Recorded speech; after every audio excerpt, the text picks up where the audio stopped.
Welcome to My View from the Piano Bench. We do this on Wednesday evenings at 7 p.m. here on my Joe Holt's Notes YouTube channel, in addition to Piano for My Friends on Thursday evenings at 7 p.m. Thank you to those of you who support and encourage me through the links available on the support page of my website. You'll see a link to that page in the video description. That really helps and is appreciated, but it is much appreciated in any case that you are here, particularly if you watch regularly. So, for this series, I talk about experiences or insights, if I have them, or musical concepts for musicians and non-musicians. A bit of an inside the process thing, which is what we used to call this. But lately I've taken a different tack with topics. Rather than writing out kind of a game plan for a particular conceptual topic, I'm allowing those conceptual things to be hit from another direction by talking about particular tunes that I often play or like to play, which typically is both. And the tunes are not presented as tutorials for the tunes. They're not just, if you want to learn this tune, here's what. This is just like things that I can talk about through the tune that you might find interesting because of the context of the tune. So I do this extemporaneously, and so far I haven't, I think, completely embarrassed myself. But there's always today. So the tune is, that you've probably seen already, the Beatles tune, Yesterday. This is the first non-classic jazz or Great American Songbook era standard that I've done, and that in part has to do with that most of the songs that I play are much older than me, and at this point older than most anybody else who's going to listen to them, which is a whole conceptual subject, which has a lot to do with this tune symbolically. But I don't want to just completely dwell on that, so I'm hesitant to even start because it's a rabbit hole. So I want to talk about the tune. So we'll let that larger elephant in the room sort of thing show up as we go along. And this is a tune from 1960 something. I'm guessing 8, maybe 9, maybe 8. And probably maybe at least one of the first Beatles tunes I came across a long time ago, and it's very well constructed, and that's going to be, I guess, the starting point for getting into this. So let me play the tune at least once through.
nice tune.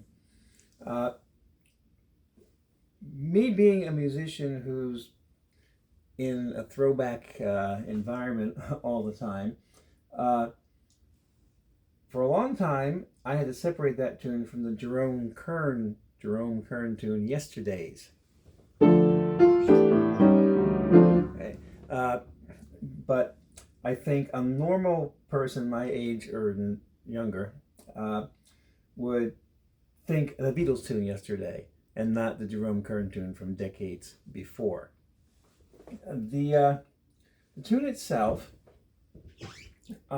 has a vocabulary, specifically a harmonic vocabulary, that's not unlike the Great American Songbook vocabulary. And that's part of the reason that I like this tune, and the reason that a lot of jazz musicians will favor many Beatles tunes, this being one of them. And the compositional device, the 2/5, which I'm not going to get into explaining, shows up here and it sort of organizes things. And of course, Paul McCartney was influenced by songwriters that came before him. And, I heard him in a brief interview, talk about the huge influence of Cole Porter. Now, this is, not a Cole Porter tune, obviously, it's a Lennon McCartney tune. But the ability to play it lyrically, the ability to play it with nice voicings that will move inside, and I was happy enough with what I did, so I'm not going to try to do it again, playing through the tune, at least not at the moment.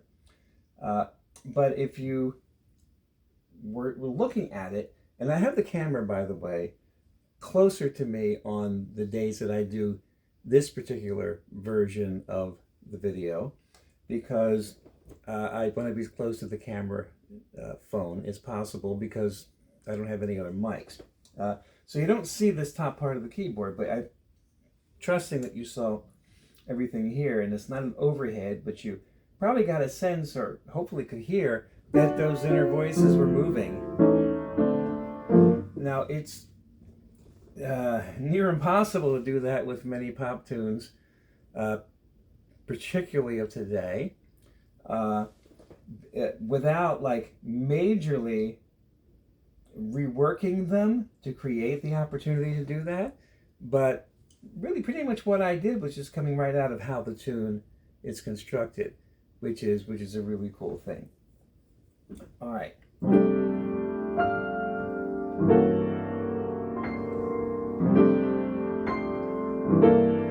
trying to decide now, I got a fork in the road. Do I want to do the rabbit hole? So I might not climb out.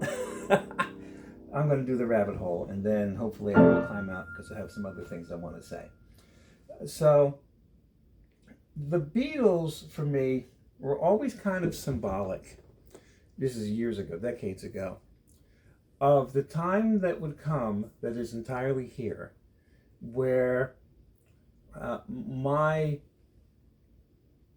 target demographic for what I do shifts to. And the target demographic, seniors. Now, back in the 90s, it really was hit on me. I mean, I guess I understood it implicitly, or if somebody would have said it to me, I would have said, of course. But I didn't really think about all the implications of it, that the people that I was playing to were, let's just say, roughly 2 generations before me. Because you know the drill, you know the story. In high school, about 13, 14 years old, I gave up my connection to my culture, stopped buying the 45s that were current, and was immersed in the whole early jazz, for starters, the Benny Goodman Trio. Listened and listened and listened. Teddy Wilson, Fats Waller. Didn't really go all the way back to James P. and Jelly Roll, but I still kind of started as a stride player-esque, and that's esque, and that kind of still informs what I do. But I just fell in love with all that, and I think band era music, and Mediri brothers and I were playing together in the late 70s and early 80s, started to do more things. But it was just natural to play for older people who appreciated that music. And when you're a teenager, you know, two generations before you ish is actually a very vital part of the economy in terms of supporting musicians who want to play for them. And so you don't really think of it. And when I came into music therapy through the side door, uh, and started working dozens of senior communities. Uh, this would have been in the mid 90s. What my stylistic center of gravity, which is kind of like the 30s, right, was, or I guess it still kind of is the 30s. That's another story. I try to move it, but I know we follow our heart, right? And I didn't have to do anything but just play what was completely natural to me when I would go into a nursing home. So here's the deal. One of the things I learned clinically is that long-term memories for people with Alzheimer's disease are not centered, and you might think this if you didn't know, not centered in early childhood. It's not like the longest possible memories. It's actually the memories of when you're like 18 to 22, college age, so right around 20 years old. And so I became very attuned to the people I would be seeing. Now, I would generalize it in a group, but if I were visiting somebody one-on-one, I would want to know when they were born, right? And then I'd add, what year, 20 years to that. So let's say they were born in, 1920. Add 20 years to that, 1940. What was happening in 1940 is going to be the best thing in their memory bank, and that's where I'm going to go. And man, that was perfect for me. I remember, so this would have been 96. I was subscribing to one of the journal magazines for music for seniors, because one of the things I got really involved with was categorizing what year any tune I might play would come out. And I'm all this, and I still haven't, I should have gotten it out to show you. I still refer to it. I don't keep it up like I used to, and I kind of regret that. But most of the songs that I play reasonably often, all listed by year, right? And I will say that I generalize a little bit that for anybody, not just people with memory loss, music of your late teens, early 20s is, going to be where it's at. So I'm still paying attention to all that. But, I would go in and I would start with that center of gravity. Sometimes, you have to adjust, but it gave me a starting point. So I remember one issue of one of the magazines or brochures or whatever had a little thing celebrating 60 years ago. And so all of the popular tunes, and 60 years ago at the time was 1936. This would have been 1996. And this is when I was really like diving head first into what would become relationships with, I think, about 30, and we're talking about ongoing monthly, typically, sometimes more often, relationships with 30 senior communities, many of them continuing care. So it kept me going every day from often early in the morning until late in the afternoon, or even at night, because I'd do a concert for independent living, or I'd have a restaurant gig or something. So it was just like, I could have 3-4 gigs a day. But that list from 1936, this is on it.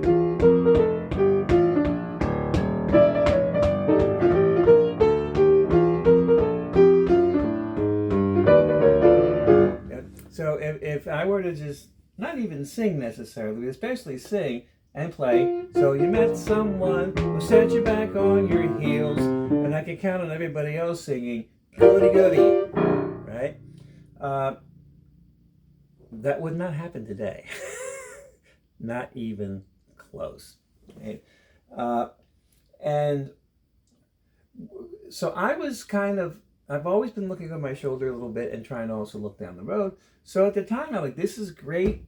I've got an audience, and not just, an audience of, you know, patients or clients or music therapy people, but I mean, just regular people that play gigs, and standards are still, popular, right?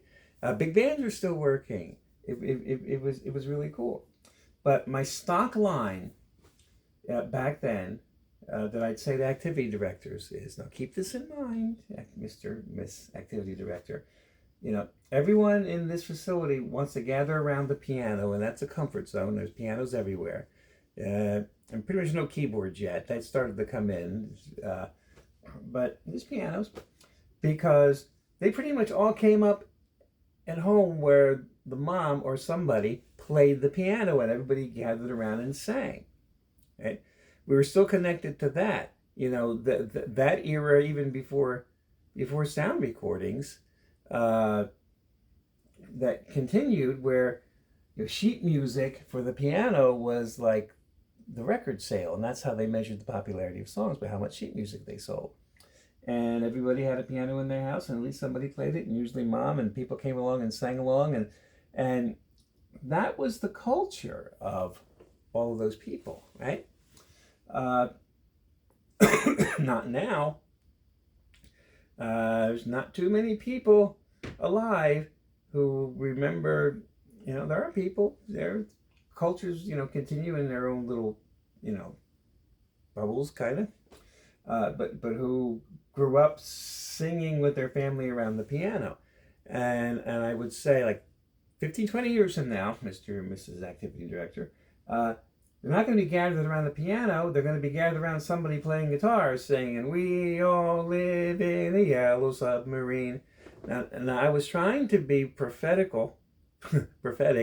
and also kind of funny at the same time, because just the idea of, that at this time, like in 1996, was just funny. And Yellow Submarine was just a cool, it made it lighthearted, right?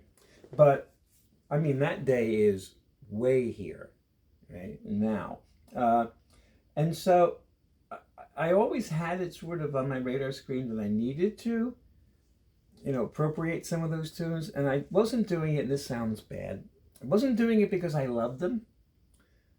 I was doing it because I knew I needed them. And I never did it enough. I never did it, at least with enough immersion, which is how I got to do what I can do now.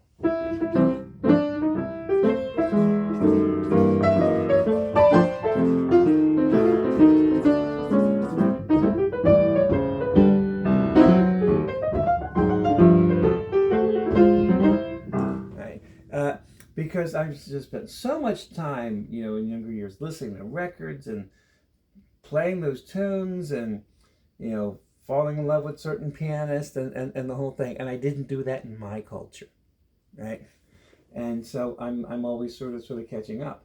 But the thing about the Beatles, and I really wasn't attuned to this so much because I wasn't paying attention to them back in 1996, is that the Beatles are a kind of bridge, and a lot of that music is in the 60s and even into the 70s, where Great American Songbook conceptions were still coming into the music. Man, here goes the rabbit hole, what I call the rock and roll bubble. You thought that was a rabbit hole. So when rock and roll comes along, and this is not disparaging, this is just a necessary analysis to kind of get the picture of what happened and how we got here in terms of popular music. Here meaning today, currently, right? So when rock and roll comes along, it comes along with, you could say, an agenda. When, anything comes along, like I've talked about the agenda of bebop when it came along and the consequences of that. And the agenda of the, rock and roll revolution was anti-establishment, anti-authority, anti-convention, anti, no, no, no. And so popular music at that point cut itself off from the long-standing traditions of Western music, which pretty much informed everything up till that point, including jazz.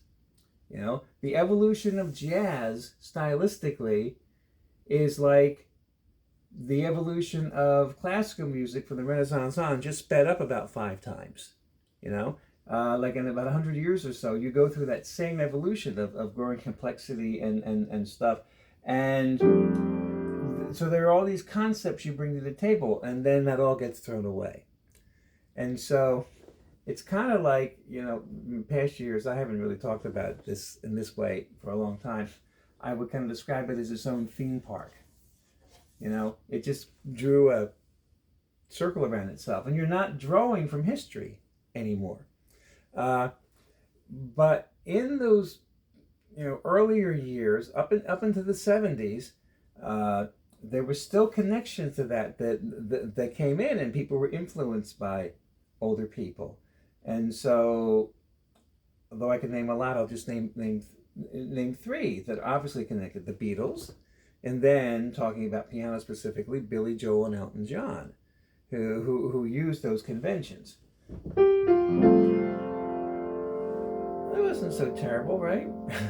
It's not 4 hours later yet, and now I can talk about one little device.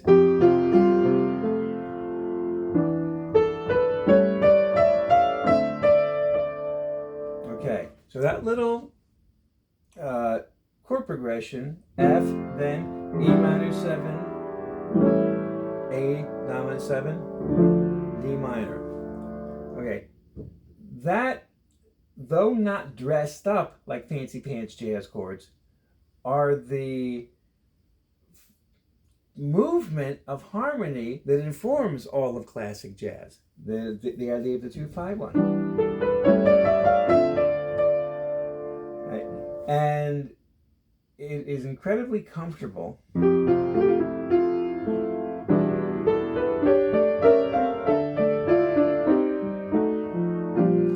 I just 2-5-1 myself again to the next place. So I can play with the same approach.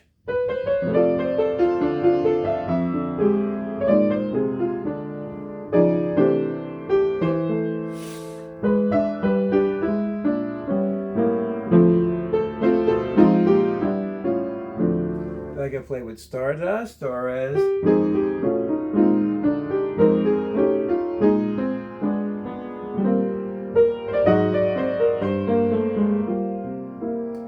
where I'm playing or melodically, right?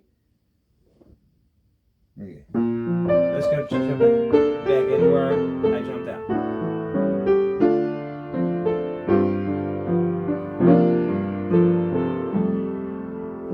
Right? And one sort of funny thing, and this gets in the weeds a little bit, when you do a 2-5 to a minor chord, and let's do it, and this will be 4 musicians. Slightly. D minor 7, and then G7, C minor. But then what happens? That minor chord, that minor 7, will get a flat 5, and then the 5 chord, the dominant chord, will get a flat 9, which is the same note. This sets you up to resolve the minor. Now I'm going to C minor, D minor 7, G7, flat 9. And I don't have super contemporary jazz deep voicings, but you see what I'm doing. So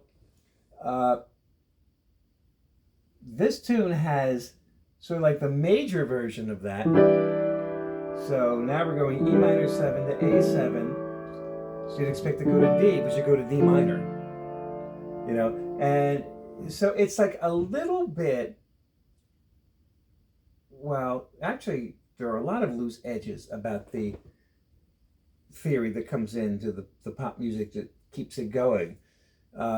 Cursor loop says is everywhere. But the cool thing is that structure is still there. But I have to remember, I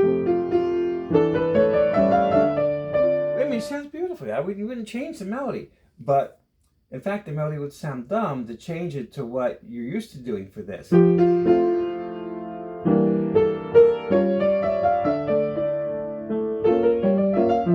sound like you're doing snake charmery things. But then when if I'm not thinking about it, remembering,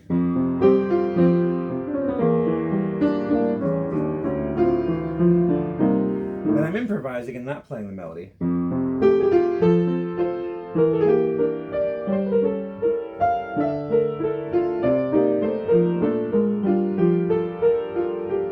Okay? I'm going to do that, which is fine if I'm by myself, but then when you're with other people, you want to do what they're doing. And so I guess the bottom line of that is it makes me play a little more cerebrally sometimes, which is a whole nother subject, intellect versus intuition. All right, so another thing about tunes in the age of the Beatles and beyond, for the most part, they're going to have the rhythmic conception or the rhythmic subdivision of popular music, which is straight eighth notes, which is a rock and roll feel, but a rock ballad. So just, one and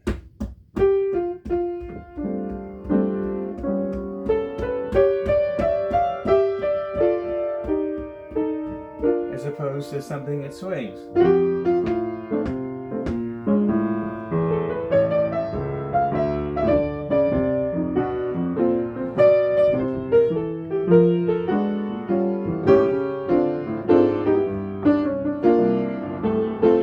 What makes it swing, which went away as popular music, after the big band era.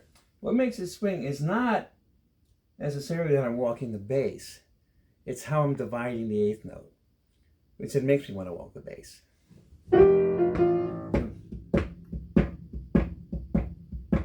Those notes are uneven in swing.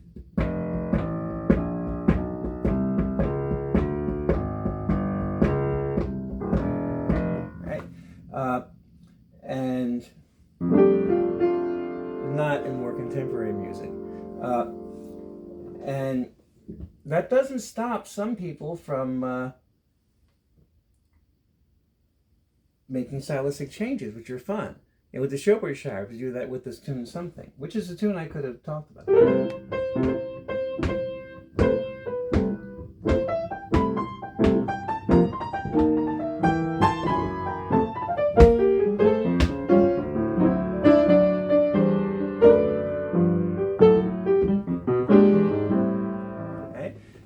Taken like right from Earl Garner. I saw Earl Garner do that, recorded in '72 on some live thing, and I sent it to Amy, and she's like, "Woo! I've watched this 50 times. Everybody, we're doing this tune." So, which confuses me because, if I have to play the tune, not Earl Garnerized, I have to remember not to do all the things Earl Garner does, including swing, which is easy to remember not to do because it's obvious when you mess that part up. But I just happened to look the other day, and Earl Garner did record yesterday with the same feel.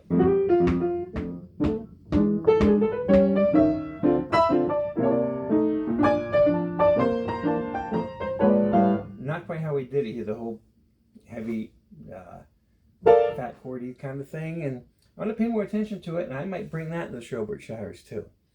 Although I can't say that represents the lyric very well. I think it's okay with Something. With Yesterday, it's like a little bit too happy. You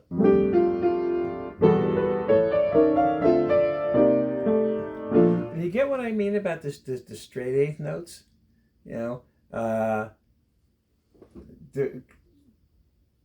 there are some tunes, older tunes, that I like to play straight eighth, like my Funny Valentine is one.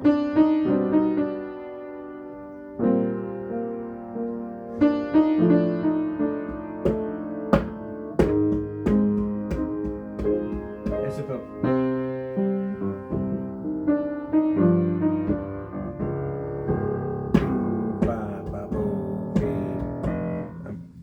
Might not be demonstrating that very clearly, but I think hopefully you understand what I'm saying. And playing straight eighths or any other style, being more than anything a Dave McKenna influenced solo pianist,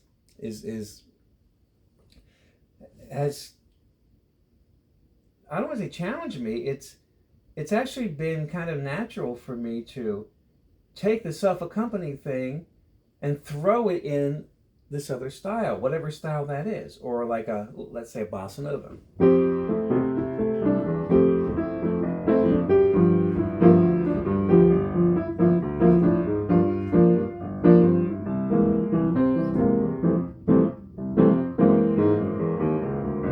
That wasn't so cool, but anyway.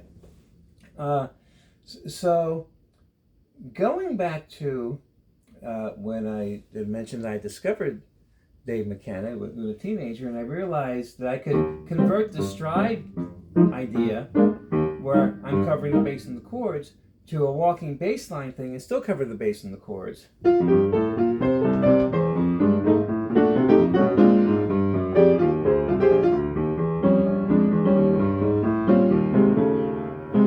Right? I've just taken that with me when I have, I don't want to say evolved, I guess, into appropriating other styles, and though I certainly have more strength in that particular world, my center of gravity, I like to believe I'm not a one-trick pony, and of course I can't be these days.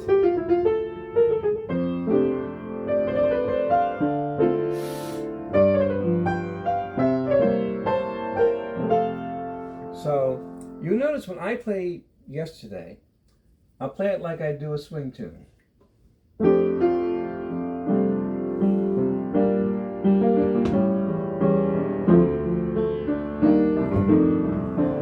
I'm covering the other instruments that aren't there, which is my,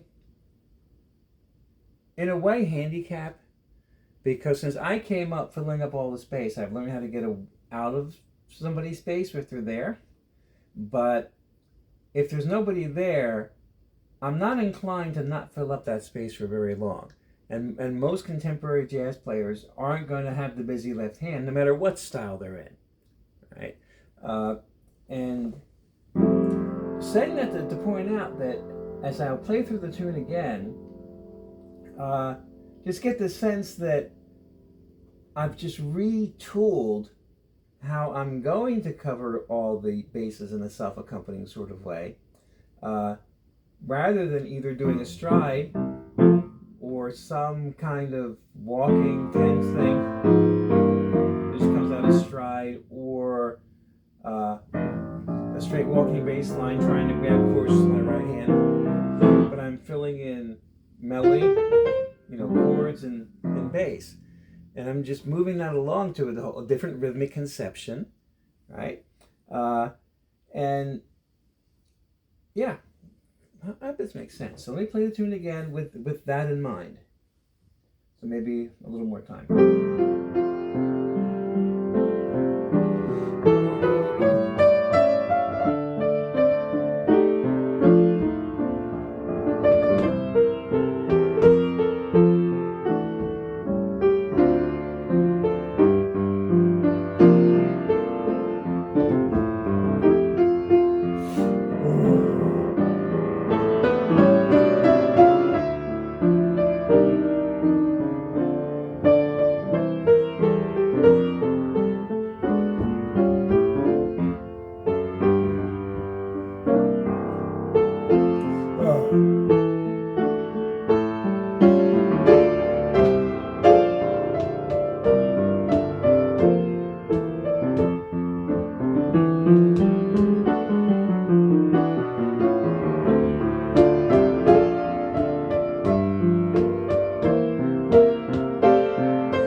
Okay, so that wasn't as entirely precisely clean an example of like what the bass player would do as a walking bass line and the swing thing would be. But for much of that time, you could still feel the bass player being represented, the chord guy being represented, and the melody still being there. Right? Now, speaking of melodies, when jazz players improvise, what they're essentially doing is creating another melody on the existing structure. And for improvisation in jazz, these kind of tunes are really easiest for me because they're coming from the same kind of tension release structure. If I talk about 2/5s or theoretical things, whether or not you know what they are, they have to do with the management of tension and release. Tension, release. And so doing an improvised solo over a tune like Yesterday is no more challenging than doing an improvised solo over All of Me or All the Things You Are, or anything else. So let me just pretend that came out of the melody. Not that it's going to be a great improvised solo. My head's not the place for that, but just it'll be something.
Something like that. So it's really cool that I can be that comfortable playing that tune when so much of me is grounded in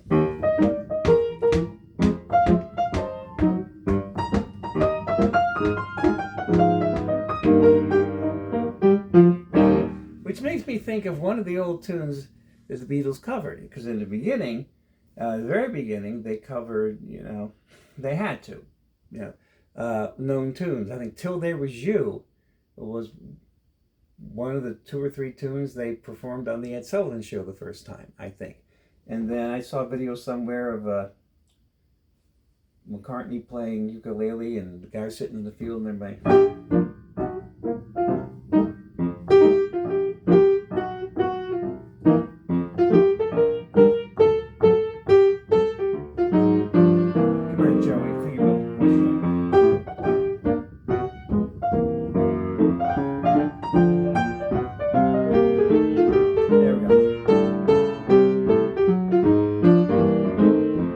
Mess it up.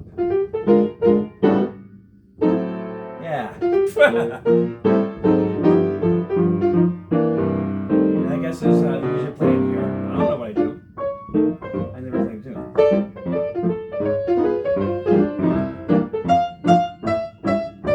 Yeah.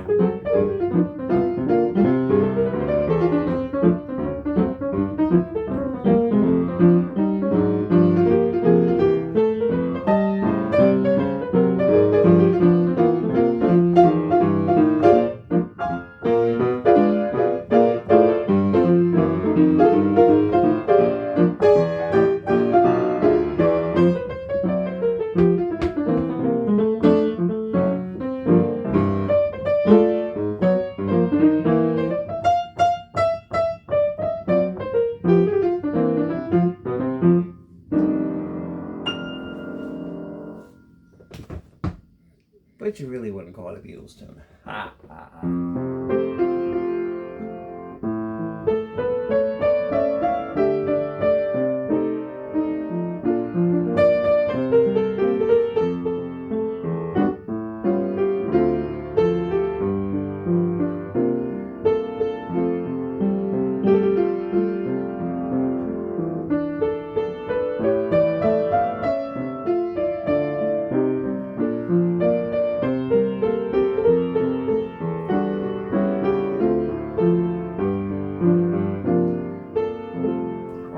One more thing that I'll use this to talk about is that's such a beautiful phrase. Because it keeps going. It keeps going and then resolves. What a wonderful sweep of a long phrase, right? And watch what happens.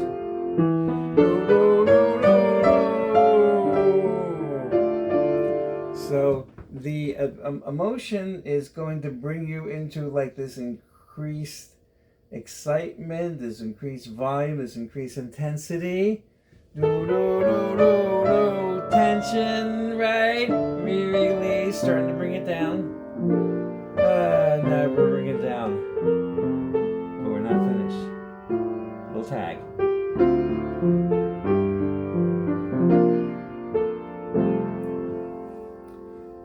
And again, the wisdom, you've heard me say this before, of my first real classical piano teacher who knew I was an improvisational player and gave me musical pointers to help me, even though she didn't improvise. And one was that the mature phrase is a long phrase. Think over, right? Now, if you're studying jazz, here's something to think about.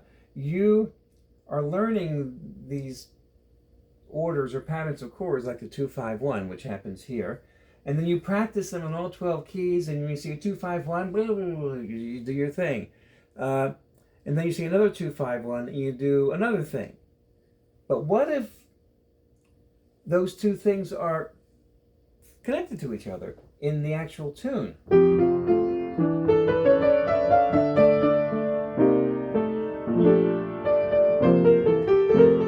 There's actually 3 2-5-1s, the middle one connecting the other two. But that whole phrase, the mature phrase, the long phrase, consists of, I'm trying to think of a word that Jimmy Amadei uses. I forget. But it contains several of those cadences, several of those 2-5-1s. So a typical jazz student would think 3 different things. 2-5-1. And then they'll do another 2-5-1. Then you do another one. Whatever you play, because I don't do the chord scale thing. But really, that whole thing is one thing, right? And it's just so long and beautiful to play over, and you can try to develop your idea, and so you're playing the tune, the song, not the chords. That's why I love that Dave McKenna quote. The older I get, the more I consider myself, or less I consider myself a jazz player and more a song player. But let me play over that phrase. And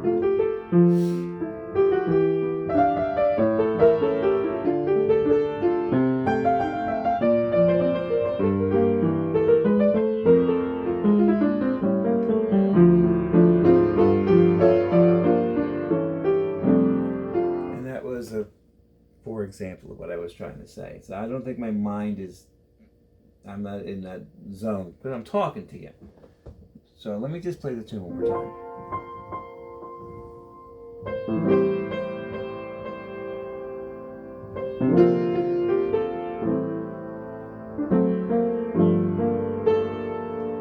But I'm going to talk to you while I'm doing this.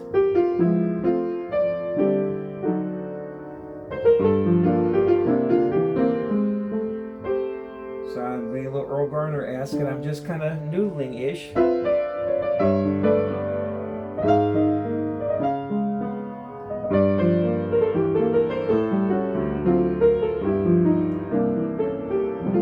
takes the place of what would have been a verse in the Great American Songbook era.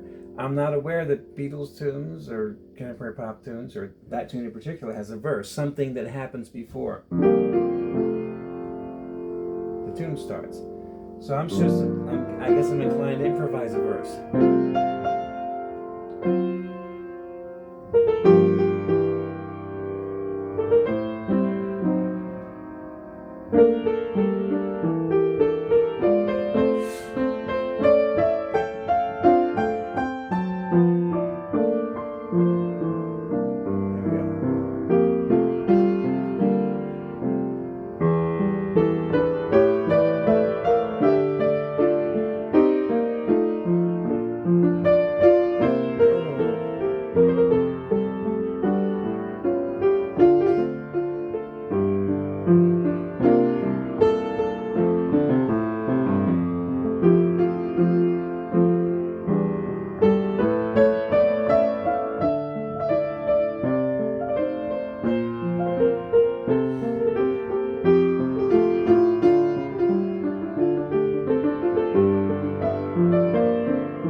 And I'm very aware, and it was in my awareness too much when I was playing this, that, I don't do all of that harmonically outside, crunchy movement, altered this, that, the other thing, when I improvise. So, a lot of people who listen to jazz would want to hear more than what I did.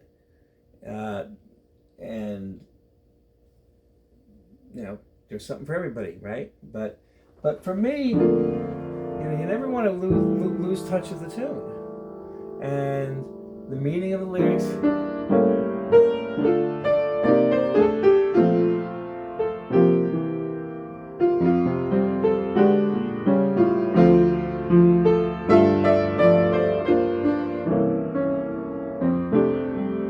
My playing is getting more rambly the more I go.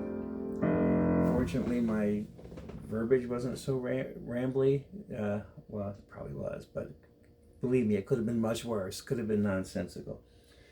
So on Wednesday nights, I focus primarily on what I have to say and listen to playing, and then I purposely shut up on Thursday night and just try to open it up.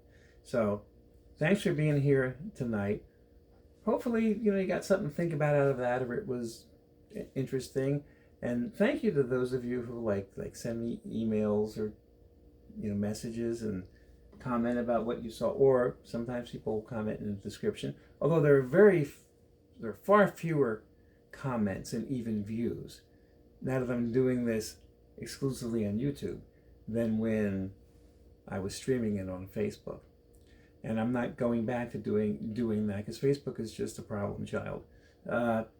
And so I'm not going for this huge audience. I'm going for those of you who, supported and encouraged me, and not just, through the support links. I mean, just feedback and ask questions and all of that, that connection. And that's what this is about for me. It's about the connection.